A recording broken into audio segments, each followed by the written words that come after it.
We're live. Hello, everyone. It's Thursday, March 29th, 2018 at noon Eastern Time, and this is Higher Ed Special Edition. I'm your host, Andrea Boyle-Tippett from the University of Delaware. Welcome to an episode with possibly the best title we've ever had, Gators, Haters, and the First Amendment. We'll discuss controversial speakers on today's live broadcast, and it's definitely one of the most vexing issues on college campuses, as we all know. Our guests from the University of Florida will recount what happened when a white supremacist came to their campus this past fall. Their lessons learned may save all of us some headaches when we face similar situations. Today's Higher Ed Special Edition is part of the Higher Ed Live Network. Episodes offer you direct access to the best and brightest minds in education. We encourage you to join the conversation as well, so share your thoughts and questions via Twitter, and we'll discuss them during this hour. The hashtag for that is Higher Ed Live. Higher Ed Live is produced by M. Stoner, a digital-first agency committed to tailored solutions that drive real results. We know you've wondered what prospective teens are thinking when they receive and read, or honestly ignore, your institution's recruitment marketing. In partnership with NRCCUA, the myth-busting enrollment marketing research uncovers the best marketing channels and communications preferences that have the biggest influence on prospective teens' perceptions of your institution. The white paper is available for on-demand download. Get your copy today and identify what encourages prospective teens to apply to your institution. We'll be tweeting out a link shortly. All of our episodes are free and easy to access in the video archives at higheredlive.com, or you can take it with you by subscribing to the podcast on any of the podcast apps. Today's episode is made possible by PRSA's Counselors to Higher Education Professional Interest section. Counselors to Higher Ed provides PR professionals working in colleges and universities with publications, insights into the best ways to promote the value, power, and appropriate role of communications and marketing functions within your institutions, and terrific virtual events and networking opportunities.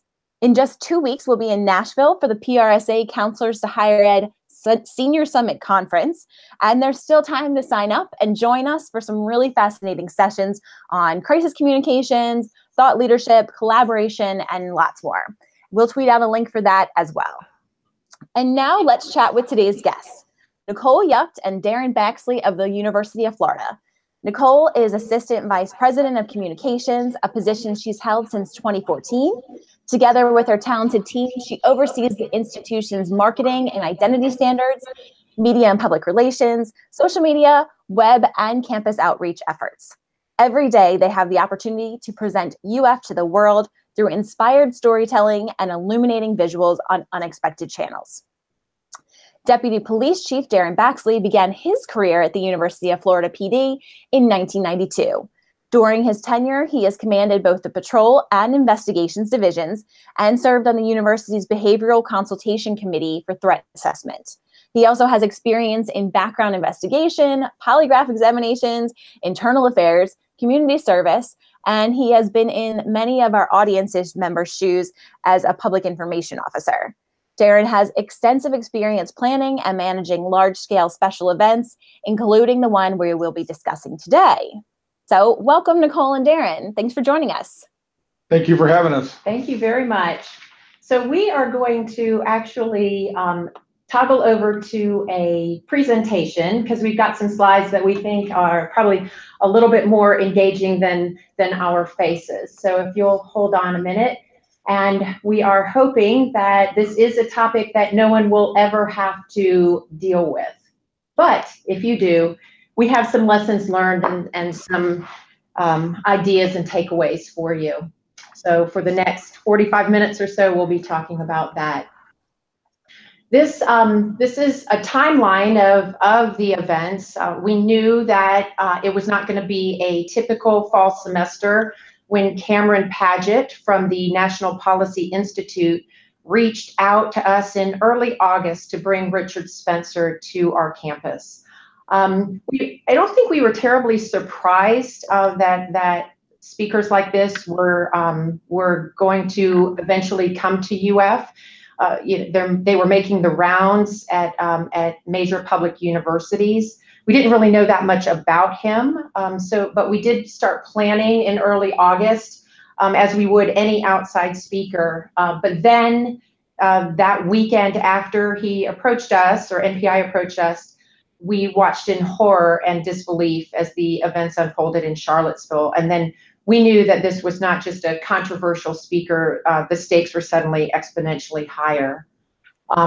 So at that point then, this became something that law enforcement was very intimately involved with planning. Yeah, Nicole's right. We were vaguely aware of lots of controversial speakers that kind of hit the college circuit every year. Specifically, though, Richard Spencer, we didn't have any experience with him. And when we first learned that he was trying to rent space on the University of Florida campus, we reached out to some of our other sister institutions, maybe some of you on this live stream today, and wanted to know what it was like when he came to visit you. But just like Nicole said, the events that happened in Charlottesville really changed the dynamic for us. And it went from being, the typical controversial event that we're well versed in handling, to something that just set the table to be completely different, which ultimately turned out to be the single largest deployment of law enforcement resources in the state of Florida for a non-weather related event. And ended up in the governor of the state of Florida declaring a state of emergency for the entire state when Mr. Spencer came. So we had the unenviable task of preparing for his visit during this planning cycle that you see in front of you on this screen. Every day during the week, myself and members of Nicole's team and many, many other teams around the university, and also our external law enforcement and public safety partners throughout the state, would meet to prepare for this. And we were determined not to let the tragic events that happened in Charlottesville happen here. That was our overriding motto, is, not on our ground. And keep in mind, though, that after Charlottesville, we were faced with a stream of social media threats that indicated that Gainesville, Florida, was going to be the next bloodbath. That Florida is a stand your ground state, and wrongly stating that Florida was an open carry state. And there was quite a bit of social media and internet threats based around his visit, both from his supporters, but also from people that were diametrically opposed to his point of view, and they were bound and determined to come to Gainesville, Florida, and try to stop him and or support him. And so this is the challenge that we faced leading up to October the 19th.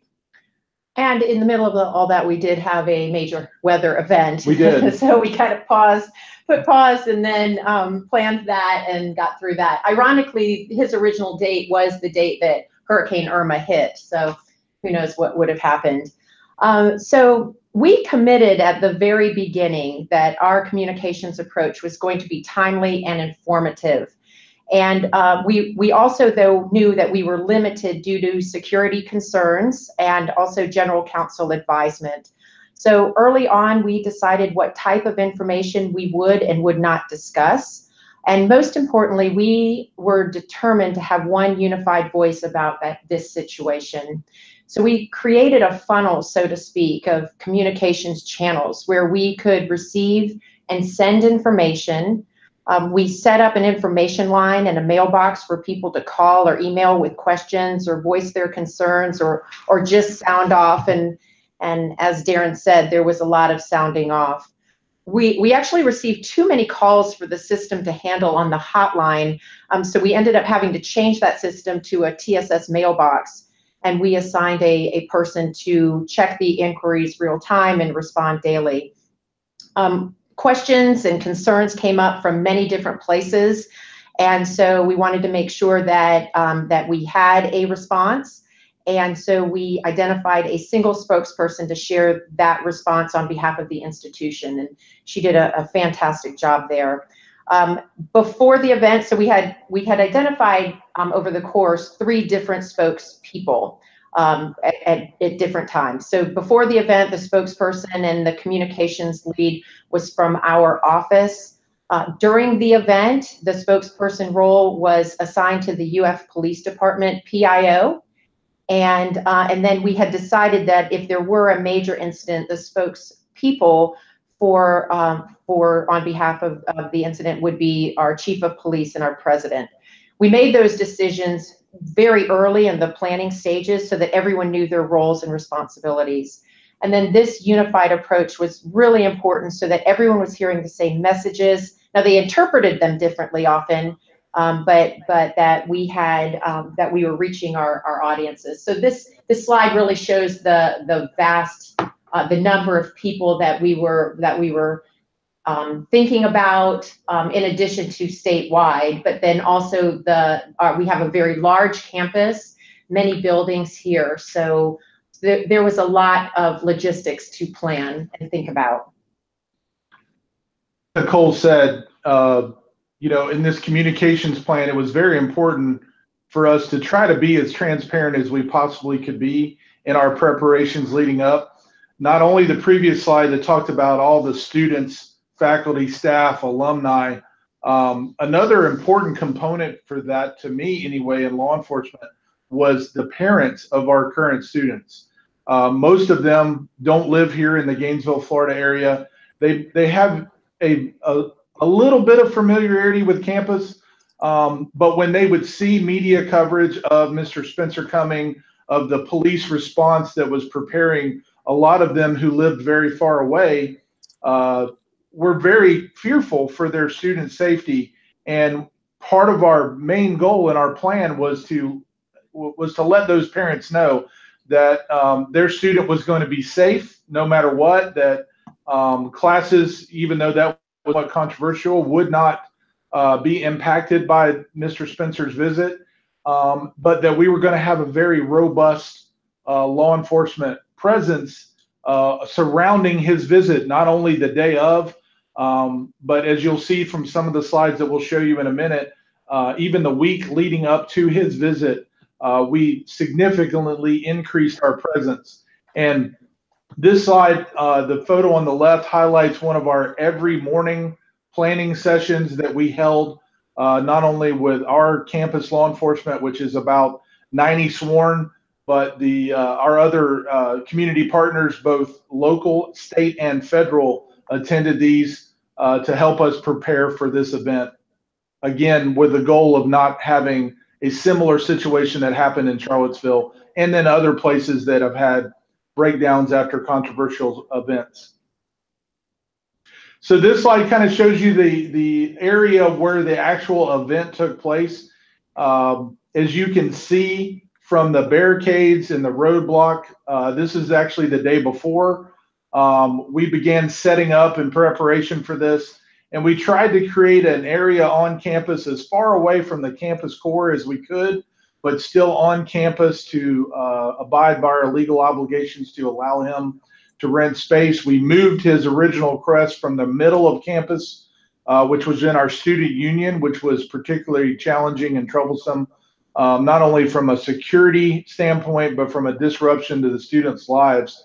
We ended up negotiating with him and moved him out to the far edge of our campus. And we tried our best to set up a cordon area out there that would protect our population from whoever decided to actually attend this event. And then the ones that did decide to attend, we tried to create a space to separate both the people that were there for Mr. Spencer in support of him, which were very small, and the vast majority of the people that showed up to protest his presence on our campus. And again, these are another series of slides to illustrate some of the preparation that went in. We used a combination of road closures, water barriers, what I refer to here as bicycle or French barricades. And this is actually an illustration of the entrance that we set up from out in the protest area. If you chose to go into the Performing Arts Center, which is the top left slide, you had to go through this, what we affectionately called the snake. It was about a 250-yard long tunnel that was surrounded by law enforcement, ultimately ended in magnetometers at the end so that we could guarantee that there would be no weapons inside that venue in your top left where he ultimately spoke.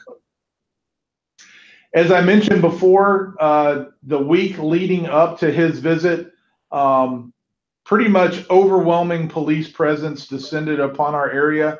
We took the time, especially in a higher ed environment, to have pre-briefings with all of our state, local, and federal partners that came in to help us.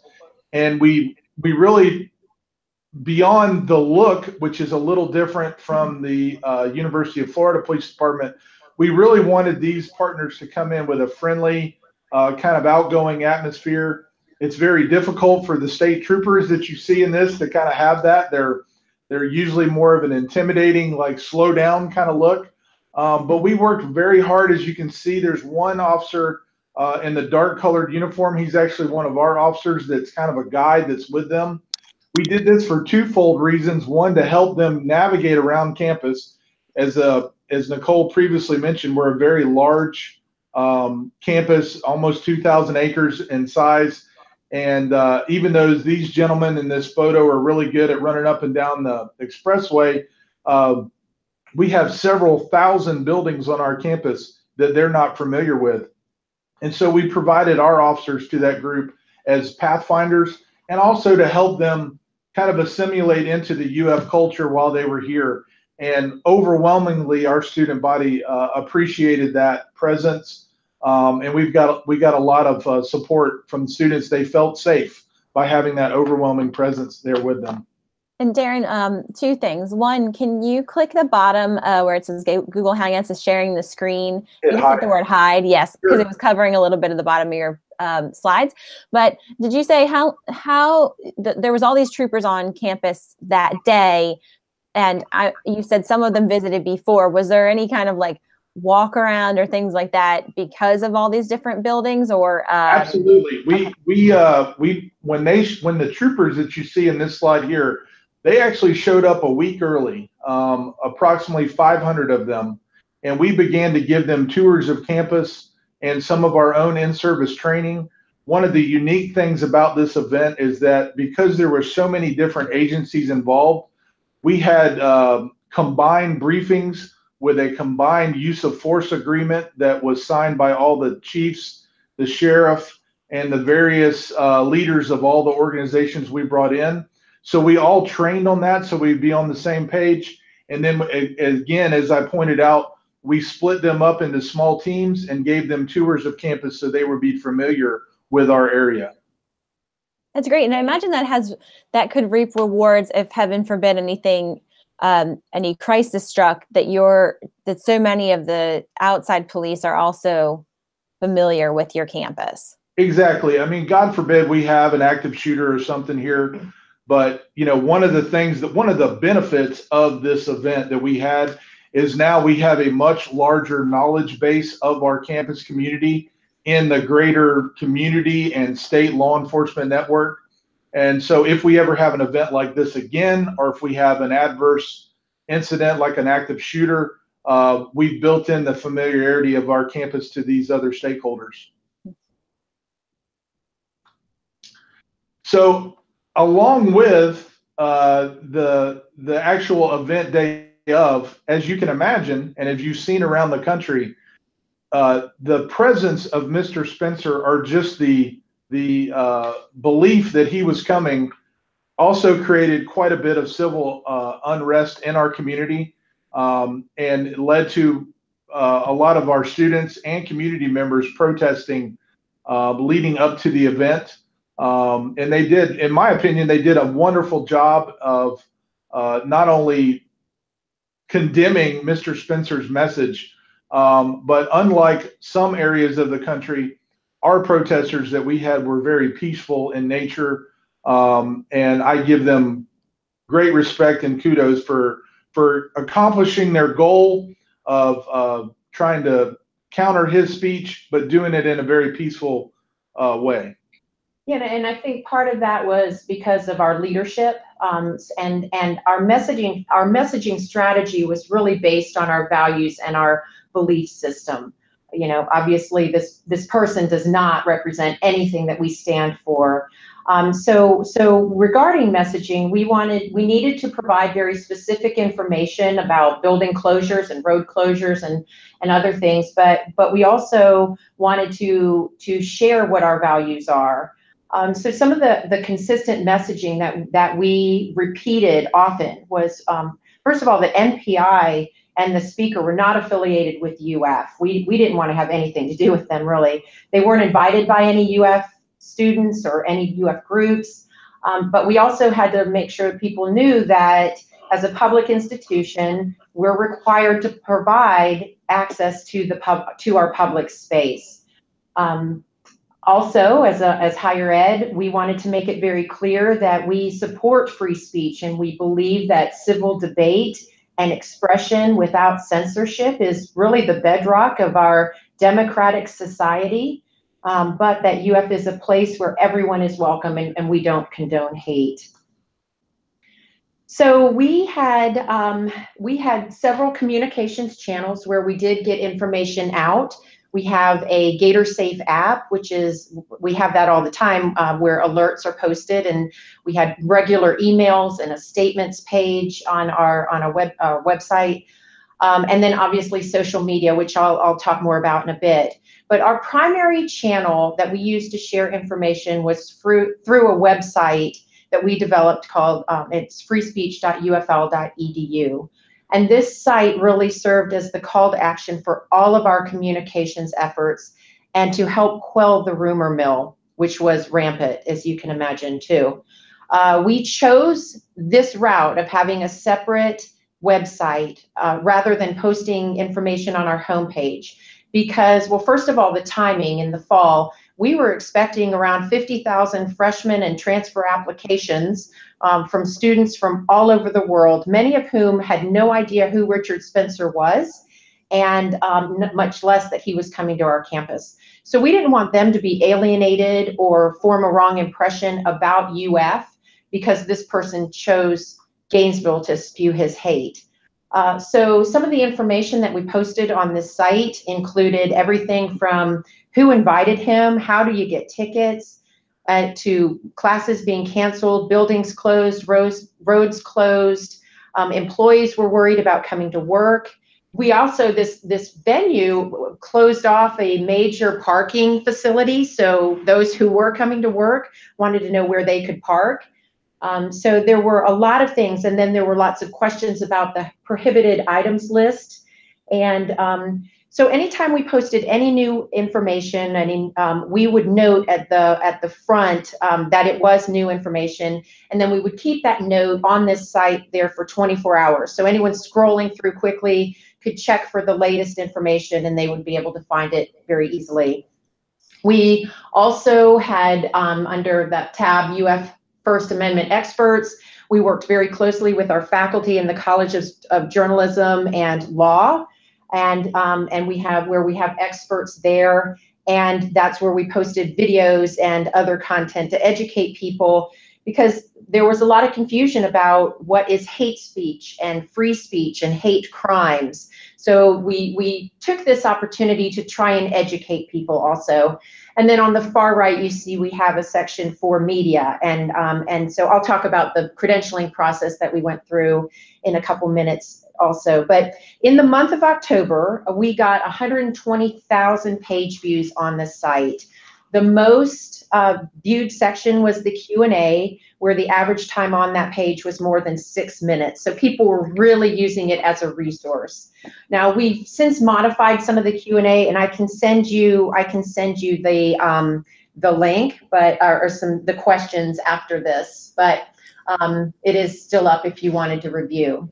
And we'll post some resources on the same page where everyone's watching this episode right now. We'll tweet that out once they're posted. Thank you. So social media really was one of our essential tools. We use social media listening to help identify groups that were coming to town and organizations that were planning counter events. We also listened for community reactions and all sorts of things. We used the information that was shared on social to help inform law enforcement. That also helped us develop our Q&A. We got a lot from parents who had concerns, and then also to help correct misinformation. That was really an important role, was to try and get the right information out and not let that propagate.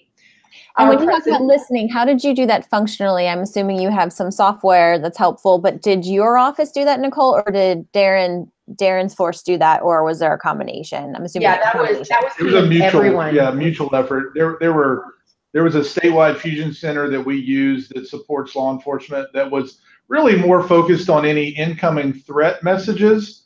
But in addition to that, anything that was public out there on the public domain, Nicole's staff and law enforcement, we tried to share that back and forth. So it was a joint effort by all involved. Yeah, for sure. I think that's, if there's one takeaway, it's that this was a team effort. Absolutely. So we're sitting here, but there were almost thousands of people with us. No doubt. So this is our president, President Fox, already has a very large and loyal following on social. But he used his social channels to be a very highly and visible leader of the Gator Nation. And again, as Darren was saying, many of our protesters were very peaceful. He sets the tone. Dr. Fox really set the tone for that. He recorded a video message that was posted a week before the event that really reinforced our values of love and we're here for the public good. And he directed everyone to the free speech website. And he made two specific requests on his video. And the first one was to not provide the spotlight to this group. They are seeking that. So avoid the venue, stay away from it. But by avoiding the venue, don't let Spencer's message of hate go unchallenged. And so that was, you can find that online. That, and I can send a link if that helps. And then the day of the event, on the right there is a screenshot of a Facebook Live that Dr. Fox recorded with his thoughts about the white nationalists and their whole game plan for all public universities. And he felt that, and I think he's very accurate in this, that white nationalists that are coming to our campuses are trying to create these counter protests against their right to speak, so that they are portrayed as the ones who are they're the victim, exactly, and that we're the ones that are trying to suppress free speech, being intolerant, and yes, and our intolerance, exactly, and then they also are trying to shut down our universities, canceling classes. They want us to cancel classes. They want teaching to come to an end. Because they know, and we all know, that in reality, education and scholarship are their greatest threats to their future. So really strong messages from him. And then he also encouraged everyone to seize this moment and speak loudly to the national media that were on our campus about what we truly value, and just silence the racists in that way. So that was social from internally, but externally, there were lots of conversations that were underway. And actually, I think one of the funniest social efforts was initiated by a local pub here. So originally, NPI arranged for these tickets to the venue to be distributed by us at the Performing Arts Center box office. And they were going to be, I think they were going to start about 5 days or so before the event. Correct. And then when word got out, I think it wasn't supposed to get out, but it somehow did. It leaked. But when word got out that the tickets would be available there, Tall Paul's offered a free draft beer in exchange for 2 tickets to the event that they were going to destroy, because the idea was we didn't want anyone in the venue. So Cameron Paget, the planner on behalf of NPI, he learned about this actually through their own social media channels, and they changed their minds at the last minute and decided to distribute their tickets themselves the day of the event. So lots of social activity on our UF channels in a 4-day period around the event. We had almost 2.4 million impressions on Facebook and reached almost 1.4 million people. So this slide right here, it kind of illustrates one of the other communication challenges that we had. We really tried to take a hard look at where civil disobedience, protest, or clashes of two opposing views had gone wrong at other locations. And one of the things that we thought that we could do to make that interaction safer is develop a very stringent prohibitive items list. And this was somewhat controversial to some members of the community, and even the ACLU threatened to sue us over this.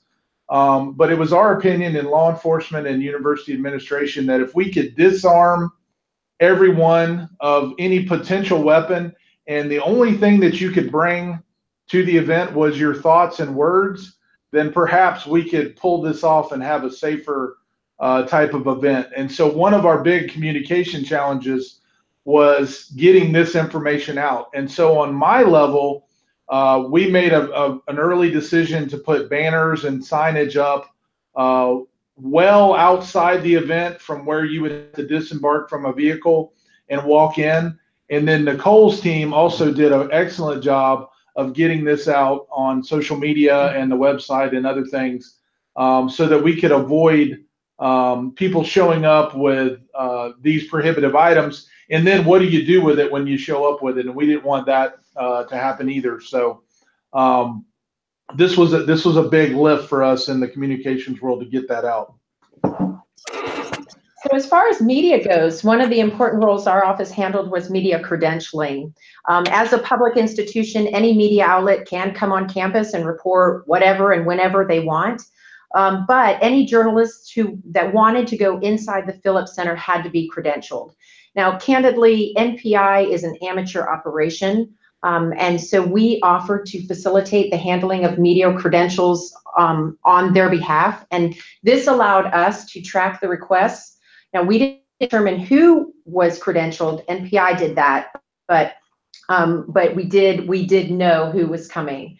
We had about 300 media outlets that got credentials and from about half a dozen countries, including Japan, Sweden, Germany, the UK. I mean, I was saying that if we find the cure to cancer, we will never get this kind of response. Sadly. Yeah, it really was. Negative sells better than positive, unfortunately. Yes. So we allowed each media outlet to have 2 representatives credentialed. We assigned the credentials to individual reporters or camera folks, whoever. They were not transferable. So everyone who was credentialed had to show a picture ID, and then they received a rubber wristband to go inside the event. We encouraged all media, though, to pre-register with us, even if they weren't trying to get credentialed. And then we could provide them with a bright pink press pass so that law enforcement could easily identify them. And that did offer them the opportunity to park a little bit closer to the venue and access the area from a separate entrance. And you see some of the parking in the satellite trucks here. But journalists had to abide by the same rules as everyone else going into the area. So that prohibited list was for them too. So no bags, no camera bags, no weapons, no bottles. And to say it's still hot in Gainesville, Florida in October would be an understatement. So not having water bottles was very difficult. And I think the other thing that was kind of sad to me was how many journalists and reporters came with security guards. So they are definitely under attack also. Well, and one of the big challenges we had with the media too, after they checked in with Nicole's group, is some of them, disregarding the rules of the game that they were given by Nicole's group, chose to go now arm themselves with weapons and try to get into the venue. And so we actually had 2 members of the media that were arrested for carrying firearms trying to get into the thing. So I you know, anytime you deal with media, I have a lot of really good friends in the media in my former life as a PIO, but particularly media that don't have a relationship with you, some of the larger state or national media, they don't always play by your rules. So I would encourage you to be highly skeptical and careful in your dealings with the media. Mm-hmm. We also set it up so they would come in at 8. They started lining up around 5:30. And we had some issues around that whole process, which we can share, but I know we're kind of running a little late, so we'll continue on. As Darren had mentioned earlier, we did not cancel classes, but we knew that a lot of people were uncomfortable. But we made a conscious effort for this because this was our way to stand up to hate and to make sure that this was as normal a day as possible. Our president was out and about, even though it's very eerily quiet on campus. And so for those students who were here, he was out and just trying to make people feel good. You see it there in the right bottom corner, doing the Gator chomp and just talking to people, taking photos, selfies, etc. Our Jewish Student Center created a good deed map for people who were on campus. And this is the center of campus, and this was for people to commit to doing something nice that day, and that was lovely. So the campus really came together in a very positive way. But then, so that was center campus, but then across campus, this was the scene. So this is kind of to give you a look of what it looked like the day of. This is the presence that you had out there. And again, even though it looks very overwhelming, and it was by design to make people feel safe, but it was also, we had looked at other past events around the country where protesters had got into clashes and people had gotten hurt. Oftentimes in those events, law enforcement was outnumbered by the protesters. And so because we did not really know how many people would show up, we had roughly 800 or 900 officers surrounding the venue the day of, along with spotter, sniper teams, and riot police, and everything imaginable should the worst case scenario happen. So once you made it through all of the security apparatus to get inside, again, I've probably never been prouder from our students that actually ran the gauntlet to go inside here.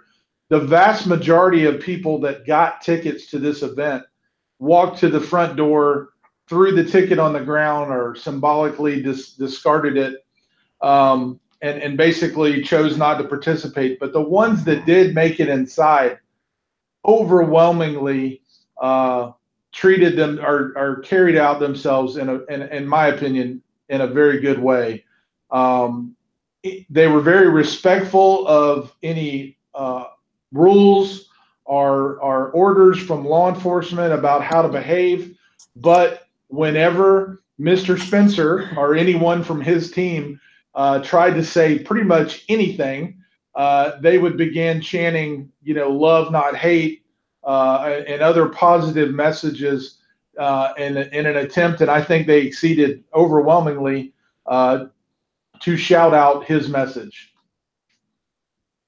So, and then another very unique dynamic outside the venue is we had a massive amount of people that showed up to counter his message of hatred. And he had a very small group of people, like the gentleman in the top middle and bottom middle scenes, that showed up wearing swastikas or other symbols of hate. And so our challenge in law enforcement was to try to prevent those individuals from colliding with the protesters. Oftentimes we were successful. As the top center illustrates, though, despite our best efforts to tell people to stay, we had some that came together.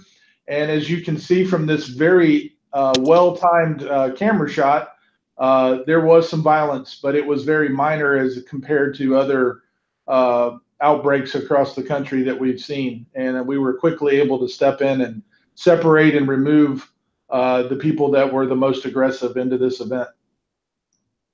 So as far as communication staffing on the day of the event, we had 4 locations where we placed communicators. My team we have about 18 folks, and then we ended up with 36 volunteer communicators from across campus because we just couldn't do it all. We really tried this all hands on deck approach. So the 4 areas, we had the Emergency Operations Center, which was really the core the place where the event was monitored, and there were representatives from law enforcement and city officials, hospitals, and our facilities. So this person really kind of heard the official accounts of what was happening and then reported back to us. We had somebody in the Joint Information Center. This was a small group of PIOs from UFPD and FBI and some other agencies, and this was really the communications hub. And we had 3 people in there, and they really called everything. And they wrote any press releases. They handled they would call for a press conference if we needed that, and they also communicated the all clear when it was over. This here is actually our Tigert Hall where we are today. And the focus of our team, and we had 25 folks, and we were there to maintain the image and reputation of the University of Florida. So we wanted to correct any misinformation quickly. Our message development was related to the First Amendment narrative, not on the event or law enforcement. And so we had a series of roles, which I will send that document out so that you can see what we did there. The 4th place where we had communicators ready and at the ready, I guess, was for a news conference.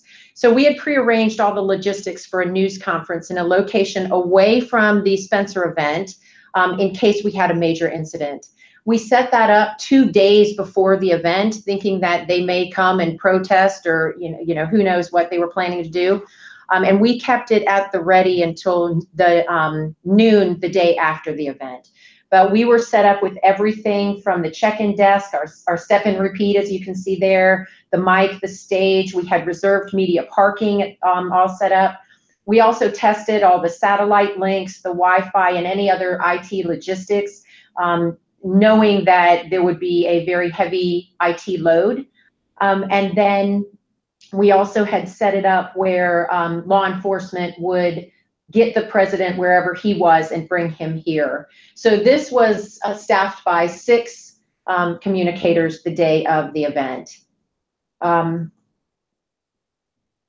So we had decided at the very beginning that unless there was egregious misinformation, we were not going to give any airtime to this person or respond to his hate. As far as we were concerned, all of our social channels were on normal, posting, and so we just didn't want to give him the power or any credibility.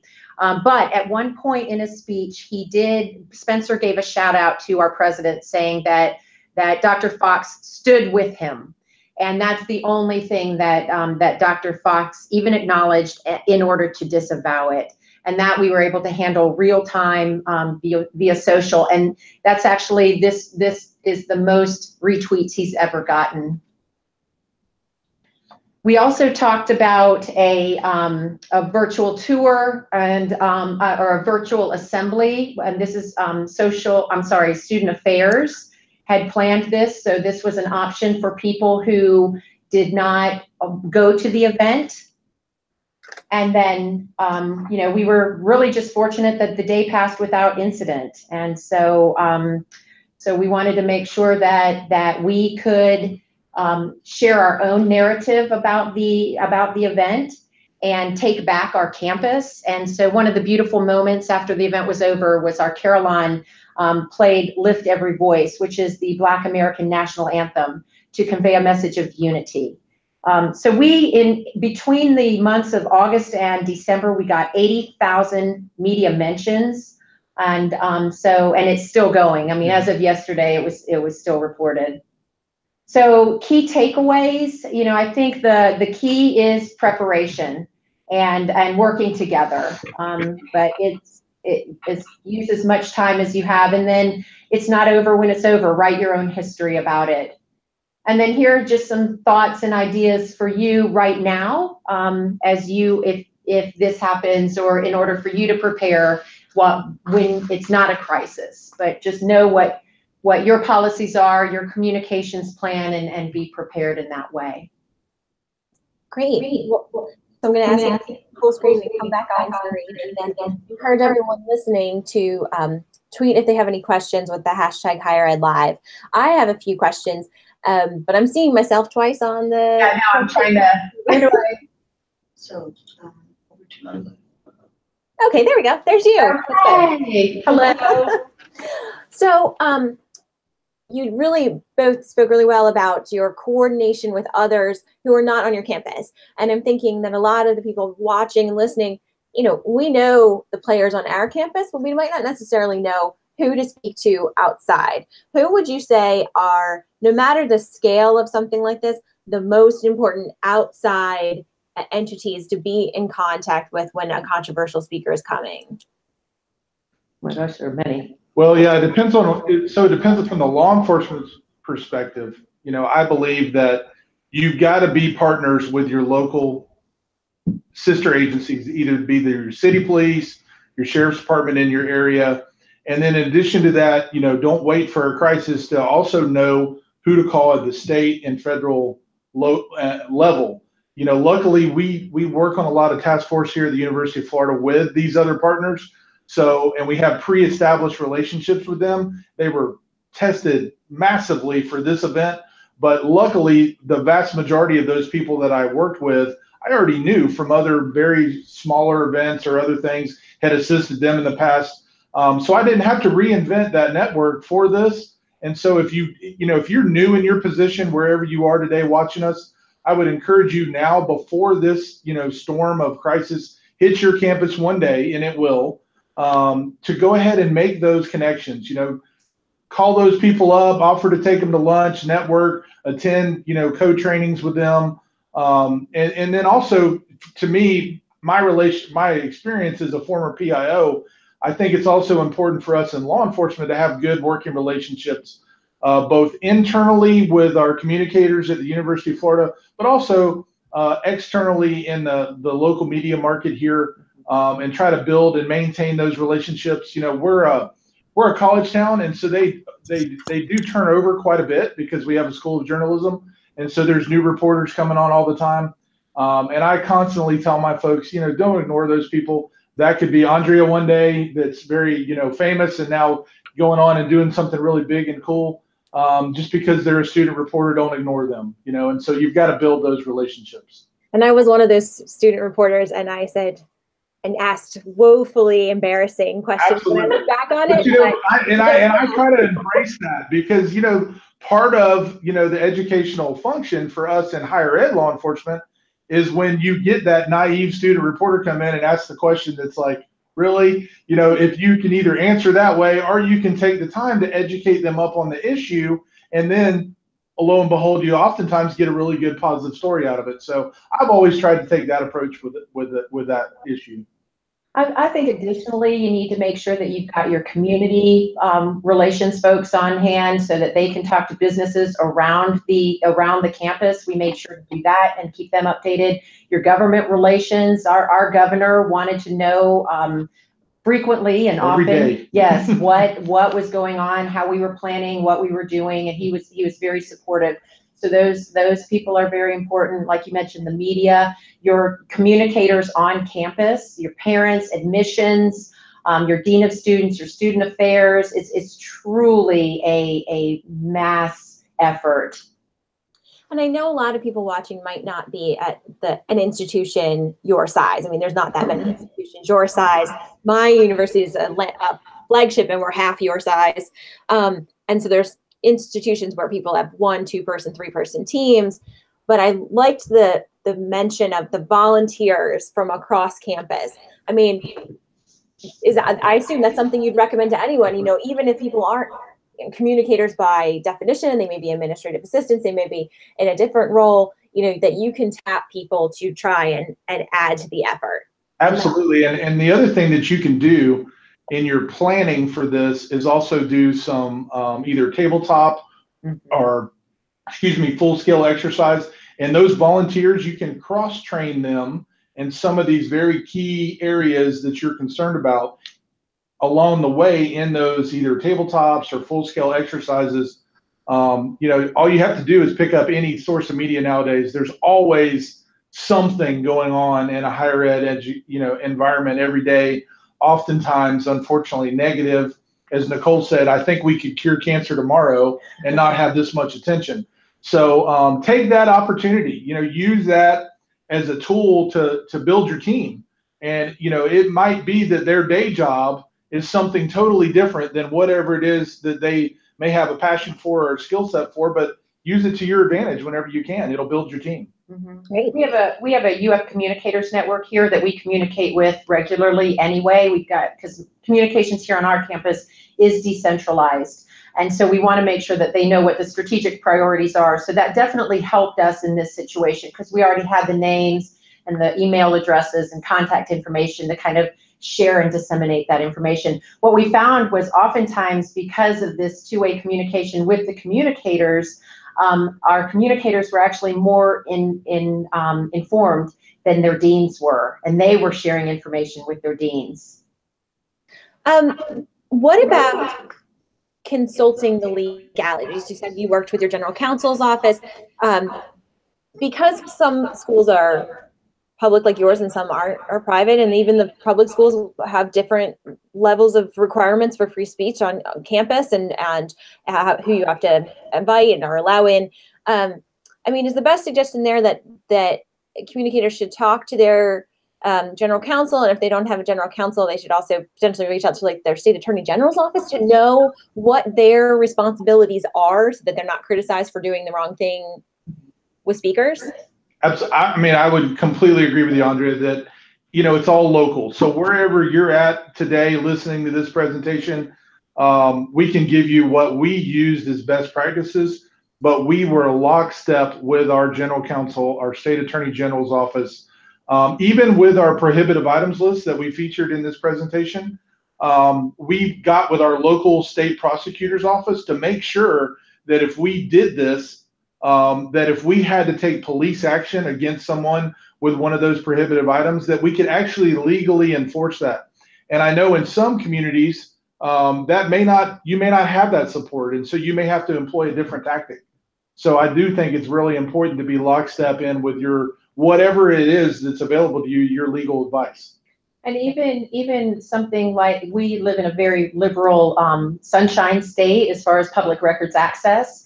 And so email communications could potentially be open to the sunshine. So we wanted to make sure that we knew what was and what wasn't going to be made available, especially to a group that could ask for our communication or our security plan. So we looked at all of that, and again, so that was critical. So even your security plan was something that could be made available after the fact. Well, portions of it, yes, but there's some exemptions in the Florida public records law that allow us to shield some of it. But we are so aware of that aspect of living and working at a public institution in Florida that we almost plan for that going into these types of events. And so we're very careful and strategic about what we put down in certain things so we know that we can protect that. And then other things we know we're going to have to share anyway. So lesson learned is to be careful what you write, and then those kind of communications. So we just got our last public records request was about 3 weeks ago, actually. So we're still getting them. And we have made, I think they said 576 pages of emails available for free if somebody puts forth a request at this point about the event. Wow. Switching gears, what about sign-offs? What you said, the communicators were in 4 different spaces. Was there, I'm assuming there was canned messaging beforehand, but then how were sign-offs handled as things unfolded rapidly? Right, so we actually had prepared some releases and some statements for different scenarios. So that did help us act quickly. There was a very small group of people who were able to approve, and so it was General Counsel, of course, our lead communicator, who did a fantastic job. Our president was very involved, so we had identified that on the front end. Yeah, and we reserved in law enforcement. There were certain things that we handed off to the university, but if it had to do with specifically a law enforcement thing, we reserved kind of that for our PIO and or our JIC that was all the agencies representative. so that there would be no confusion about the difference between more of a branding image issue that Nicole's team and the university would handle versus an arrest situation or something like that where law enforcement was clearly take the lead and handle that communication. Right. What about your regular communications throughout the day? You said that your social media channels were teed up to do day-to-day business, and same thing with your website, which I thought was great and brilliant. You know, if that's the front door to your institution and you want prospective students to see your best, not what was going on. Were you just going about communication business as much as possible since your team was so tied up? We couldn't because we were tied up, but the rest of campus. So there are about 300 communicators on campus. So they were continuing on with theirs. So we were trying as much as possible to keep it a normal day, but there wasn't a lot of other stuff coming from the main channel that day. Sure. I think some of the other strategy though, when like for instance at the police department and then other areas of campus, if you had a really positive story to try to get out to combat his message, we tried to do that. Yes. But then at the same time, if there were other messages, like we were in the midst of launching a big capital campaign at the university, we didn't want those two things to take away from each other. And so we had a lot of very strategic discussions about perhaps holding some of those other big announcements until, you know, after this storm blows over, so to speak. And so you've got to be thinking about all of those things. You don't want to announce some big new initiative on the same day that you're going to make national news for whatever. It'll just get drowned out. So, you know, you've got to have that 40,000 foot kind of tactical awareness of what's going on. And at UF, we are so big, as you pointed out, Andrea, that, you know, we have so many silos. Sometimes it's, you may not even know about another silo, their big project they're about to do, and you're, you know, marching down the road towards Spencer, but they're about to announce the cure to something or a new breakthrough and whatever. And so it is quite a challenge for us at this institution this size. My one last question is, what kind of feedback did you get after the fact? It's all been very, great. very good feedback so far. Yes, it really has. I think PR-wise, we anytime that any of these kind of controversial speakers are mentioned, they always talk about Spencer's visit to the University of Florida, and they always talk about how well this event went. I will say before the event, not so good. You know, lots of anger, lots of emotions, but after it's been very, very good. And so you see that. So I think we also took the advantage, because we had 300 international media outlets, to introduce ourselves to those reporters and say, hey, when he's gone, we've got some other pretty cool stuff happening here. Right. And we've been able to capitalize on some of those relationships that we fostered at that event since then. So it's been very good. Well, great. I think you deserve all the great feedback that you've gotten. And actually I don't even have any questions coming in from Twitter other than people saying thank you and applauding your efforts. So with that, we'll kind of wrap up. I do want to thank you to our guests, Nicole Yucht and Darren Baxley. Excellent presentation. I think I'm going to watch it back myself. And thanks as always to our program sponsor, PRSA's Counselors to Higher Education. Don't forget to follow and engage with us on Twitter, Facebook, and LinkedIn. And we appreciate you joining us for this special edition of Higher Ed Live. Thank you for having us.